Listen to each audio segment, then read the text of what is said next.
Picture this. It's 4:12 in the afternoon in Cozumel, and a couple is sprinting down the pier with shopping bags bouncing against their legs.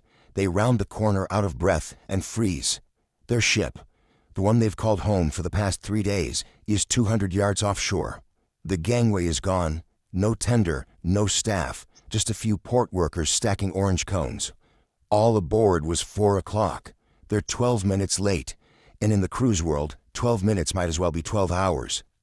Now, here's where the myths kick in. Most people think the ship has to wait, or that they'll send a tender back, or that the cruise line will just fly you to the next port for free because, hey, you're a paying guest. None of that is true. The ship sails on time. You are no longer a guest. You are now an immigration problem in a foreign country, and the clock is ticking on decisions that could cost you $1,500 to $3,000 and possibly ruin the rest of your vacation. What makes it worse? There's one critical thing this couple should have done in the first 5 minutes that would have cut their recovery time in half. We'll get to that shortly, but first let's be clear about the stakes. Missing your ship isn't just stressful, it's expensive, it's complicated, and if you follow the wrong advice or freeze in panic, you'll pay far more than you need to. The good news? There's a playbook. Let's bust the biggest myths and show you the real protocol step by step, because hope is not a strategy. By the end of this video, you'll know exactly what happens the moment the ship leaves without you, who pays for what, and the step-by-step recovery plan that gets you back on board or home safely, without the panic or the $2,000 mistake. This isn't guesswork. We're pulling from actual cruise line passenger ticket contract, Royal Caribbean Section 9 on missed departure, Carnival Section 11, Norwegian's policies, plus port agent networks and guidance from the U.S. State Department and UK Foreign Office. This is the real protocol, not the rumors you'll hear in a Facebook cruise group at 2 in the morning. And let me be clear, this isn't about blaming anyone. Missing the ship can happen to careful people. What matters is replacing myths with facts so you stay in control when it counts.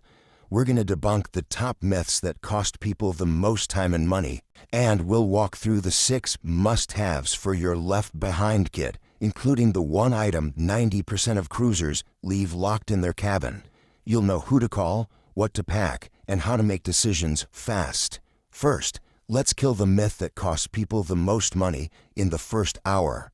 Before we dive in, let's clarify when this advice applies. We're covering international ports of call, Caribbean islands, European cities, Alaska inside passage stops, and Mexican ports on mainstream cruise lines like Royal Caribbean, Carnival, Norwegian, Princess, MSC, Celebrity, Holland America, and Disney. This does not apply to U.S. embarkation or disembarkation ports, where immigration rules are different, or river cruises, which tend to be smaller and more flexible. We're working with 2025 policies, but always double-check your specific cruise contract and your ship's daily for exact all aboard times and port agent contact info. One quick note, whether you booked a cruise line excursion or an independent tour changes the liability and recovery process significantly. We'll contrast those scenarios in myth number 2. For now, just know the rules are different, and that difference can save or cost you serious money. Now, myth number 1, the one that makes people freeze when they should be moving. Here's the myth. If you miss the ship, the cruise line's guest services department or your travel agent will arrange and pay for your rejoin. After all, you're a paying customer. They'll take care of you, right? Wrong. The cruise line's legal obligation ends the moment the ship sails. Your ticket contract, Royal Caribbean Section 9, Carnival's Section 11, explicitly states the line is not responsible for missed departures unless you are on a cruise line booked excursion that ran late. We'll cover that critical exception in myth number 2, but for now, understand this. If you miss the ship on your own, you are on your own. Here's what actually happens. The ship's port agent, a third-party contractor based in that city, is notified that a guest was left behind. The port agent will help you rejoin the ship at the next port, but at your expense. Alternatively, you can arrange everything yourself. The cruise line may offer courtesy assistance, like rebooking your flight home or waiving a disembarkation processing fee, but you pay for the flights, the hotels, the taxis, all of it. So what do most cruisers do? They panic. They call the cruise line's 1-800 number, sit on hold for 20 minutes, and then frantically book the first flight they find online.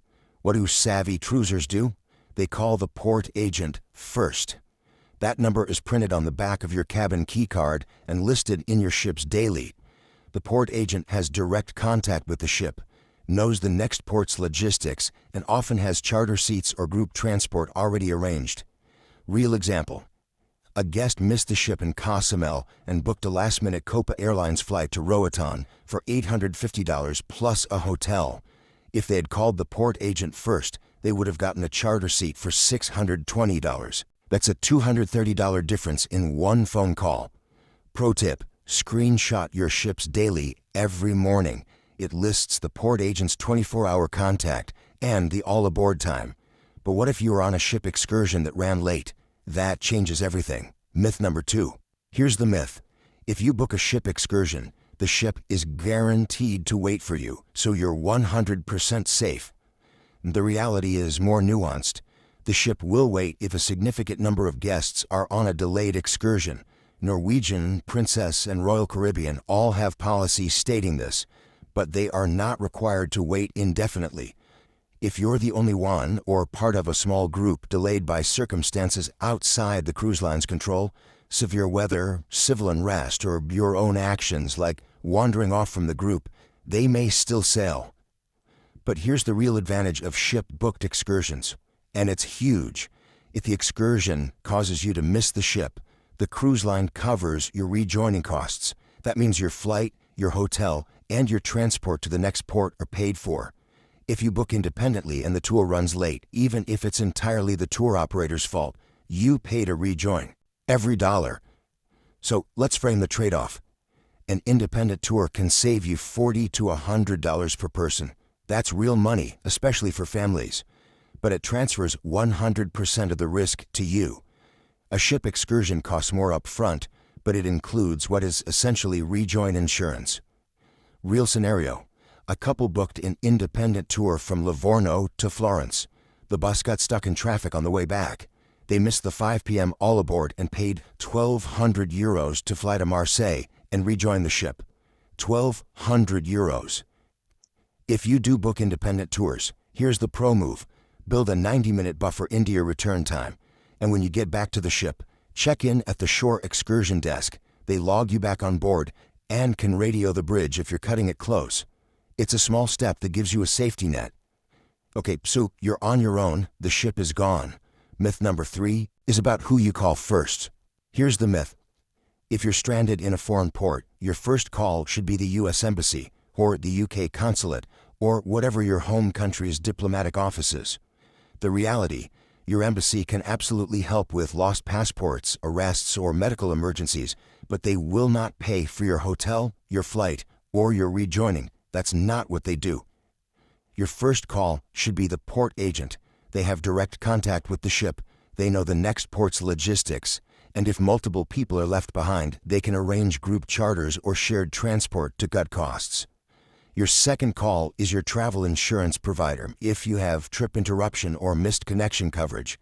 Third, call the cruise line's emergency number, which is printed on your booking documents and your key card. The embassy is your fourth call, and only if you've lost your passport or need consular assistance for something serious. Here's the contrast. Most people call the embassy first, get referred back to the port agent, and lose 2 hours in the process. The pro move is port agent, insurance, cruise line, then embassy if needed. Real example. A guest was left behind in Dubrovnik, Croatia.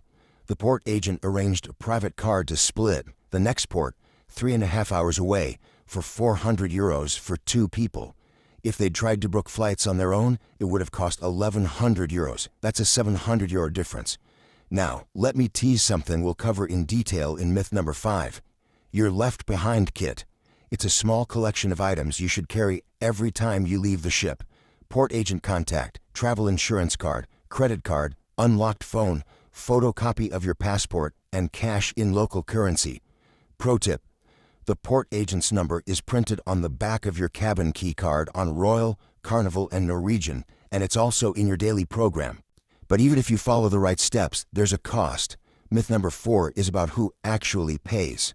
Here's the myth: any travel insurance will reimburse you for flights, hotels, and rejoin costs if you miss the ship.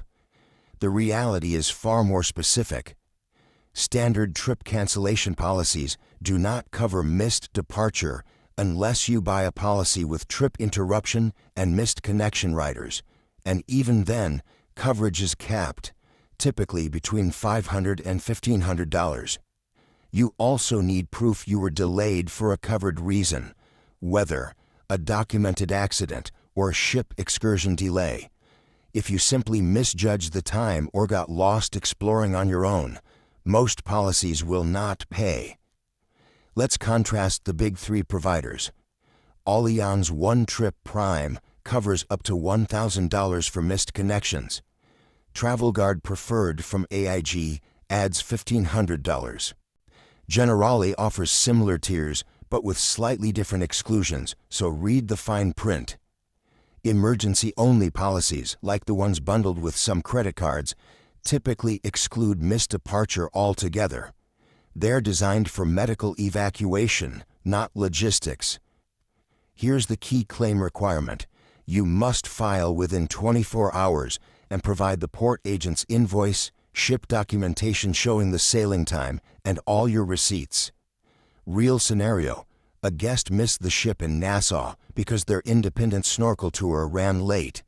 Their insurance covered $800 of the $1,400 rejoin, flight to Grand Turk, plus hotel, because the tour operator provided a delay letter. Without that letter, the claim would have been denied. Pro tip: screenshot your daily program and the all aboard notice before you disembark. It's time-stamped proof of what you were told. And if a mobility issue caused the delay, document it. Some policies have ADA accommodation clauses that broaden coverage. We'll talk more about using an eSIM to file claims on the spot in just a moment. Insurance helps, but only if you can communicate. Myth number 5 is the tech mistake that leaves people totally dark. If this is making you rethink your port strategy, hit that like button and drop a comment. Have you ever cut it close? Or do you know someone who missed the ship? Let's hear the wildest rejoin story. Coming up, we're covering the Left Behind Kit, 6 items you should carry every port day, including the one thing 90% of cruisers forget in cabin, and the eSIM plus locator app strategy that keeps you connected when Wi-Fi vanishes. Quick reminder, subscribe for more cruise reality checks like this. Okay, myth number 5, the digital lifeline most people don't pack. Here's the myth: you can rely on port Wi-Fi, internet cafes, or your phone's international roaming to call the port agent, the cruise line, and your insurance provider if you miss the ship. The reality: port Wi-Fi is often geo-restricted, painfully slow, or requires you to buy a local SIM card, which takes time you absolutely don't have. Traditional roaming can cost $10 to $15 per megabyte, or it requires advanced setup with your carrier that you probably didn't do before you left home. Here's the pro move: pack an eSIM. Services like Aerolo, Holofly, and Nomad cost $5 to $20 for 1 to 7 days of data in over 100 countries. They activate in minutes, right from your phone, with no physical card swap. Pair that with a locator app like Life360 or Find My Friends, so your travel companions and family know you're safe and can track your location in real time. Contrast this: stranded cruisers scramble for Wi-Fi, can't get a signal strong enough to make calls, and miss the 24-hour insurance filing window. Prepared cruisers have an eSIM active before all aboard, call the port agent within 15 minutes, and stay connected the entire time. Real example: a guest stranded in Livorno, Italy used an Aerolo Italy eSIM, $8 for 3 gigs over 7 days, to coordinate the rejoin, file an insurance claim via app, and video call family back home. Total connectivity cost under $10. Compare that to panic and isolation. Pro tip: activate your eSIM the night before port day and test it in airplane mode with eSIM only data turned on. You'll have instant backup if ship's Wi-Fi fails or your primary SIM stops working. Accessibility note: eSIMs require an unlocked iPhone XS or newer, or an Android with eSIM support. If you have an older phone, buy a local SIM at the airport and have it ready. Now you can communicate, but what should you actually carry when you leave the ship? The Left Behind Kit, in myth number 6. Here's the myth. Your cabin key card, which doubles as your ID to reboard, and a little cash, are enough for a port day. The reality: if you miss the ship, your key card is worthless. You are no longer a guest. You need a Left Behind Kit, and it fits in a small crossbody bag or even a pocket. Here's what goes in it. First, a photocopy or phone photo of your passport bio page. Some countries require ID, and if you're doing an overnight rejoin, you'll need it to fly. Your actual passport should stay in your cabin safe. We'll cover how to retrieve it in myth number 7. Second, the port agent contact, screenshot from your ship's daily. Third, your travel insurance card and policy number. Keep a photo in your phone and carry the physical card. Fourth, a credit card with no foreign transaction fees for rejoin costs, hotels, and flights. Fifth, $100 to $200 in US dollars. Smaller bills are best. US currency is widely accepted, and add local currency if you have it. Sixth, your unlocked smartphone with an eSIM active, which we covered in myth number 5. Here's the one thing 90% of cruisers forget: a printed or digital copy of your cruise itinerary with the ship name, next ports, and dates. Port agents and airlines need this to route you correctly. Without it, you're explaining your entire cruise verbally, and that wastes time. Contrast this. Most cruisers carry only their keycard and $40. If they're stranded, they're helpless. Kit cruisers rejoin in 4 to 6 hours because they have everything they need to make calls, book transport, and prove their identity. Pro tip: use a small waterproof pouch like a Sea Line or Matador clipped inside your day bag. Even if you're snorkeling, your kit stays safe and dry. If you're traveling with kids or a mobility-challenged companion, carry a second emergency contact card with the ship's phone number and all group member names. You've got your kit, but what if your passport is locked in your cabin safe? Myth number 7. Here's the myth. If your passport is locked in your cabin safe and the ship leaves, you're stuck until the cruise ends. The reality: cruise lines have a protocol for left-behind guest passport retrieval. You or the port agent contact the ship. Guest services can access your cabin under security protocol, retrieve your passport from the safe. You'll need to provide the combination via phone or email, and either hold it for you at the next port or courier it to you. Courier costs run $50 to $150, your expense, but it's faster than waiting days for the ship to return. Alternatively, if you're rejoining at the next port, you just collect your passport when you reboard. If you're not rejoining and need to fly home internationally, you may need an emergency passport from your embassy. U.S. citizens can get same-day or next-day issuance for around $200, plus an appointment fee. UK, Canadian, and Australian embassies have similar processes. Here's the contrast. Panicked cruisers assume they're stuck and book a week in a hotel waiting for the ship to circle back. Informed cruisers request passport retrieval or an embassy appointment the same day and move forward. Real example: a guest was left behind in Cartagena, Colombia. The ship's guest services retrieved the passport. The port agent arranged a courier to the guest's hotel for $80, and the guest flew to Panama City the next day and rejoined the ship. Pro tip: store your safe combination in a secure note on your phone, password protected, or share it with a trusted travel companion. Being able to verbally confirm it to get services over the phone speeds up retrieval significantly. Accessibility note: if you have a legal guardian or travel companion who may need to access your documents, pre-arrange a shared digital vault using something like 1Password or Google Drive. Passport solved. Now, let's talk about the real cost of rejoining. Myth number 8 is the biggest money surprise. Here's the myth: it's always cheaper and easier to abandon the cruise and fly home than to rejoin the ship. The reality: Rejoining is often less expensive than rebooking a flight home, especially from remote ports, and it preserves the rest of your vacation. Let's look at average rejoin costs for 2025 based on port agent quotes and traveler reports. Short hop, same country ground transport, $200 to $600. Example, Cozumel to Costa Maya by van, 4 hours. Regional flight, Caribbean island hop, $400 to $1,200. Think Nassau to Grand Turk or St. Martin to Barbados. International flight in Europe, $600 to $2,500. Barcelona to Rome, Lisbon to Southampton. Now compare that to a last-minute flight home from the same port, often $800 to $2,000 or more, and you lose the remaining cruise days with no refund. Here's the contrast. Need your cruisers panic book a flight home, lose $1,500 in cruise value, and spend the rest of the week regretting it. Cost-savvy cruisers run the math with the port agent, rejoin for less, and finish the cruise. Pro tip: port agents often have group charter seats or shared transfers if multiple guests were left behind. Ask if others are rejoining so you can split costs. Real example: share taxi from Dubrovnik to Split, €200 each instead of $400 solo. Now, here's a budget versus premium note. If you're in a suite or you've prepaid a drink package or specialty dining, rejoining preserves that value. If you're in an inside cabin on a budget line with no add-ons, flying home may actually make more financial sense. Run your own break-even based on what you've already paid and what you stand to lose. Cost covered, but what about the aftermath? Myth number 9 is about whether the cruise line punishes you. Here's the myth.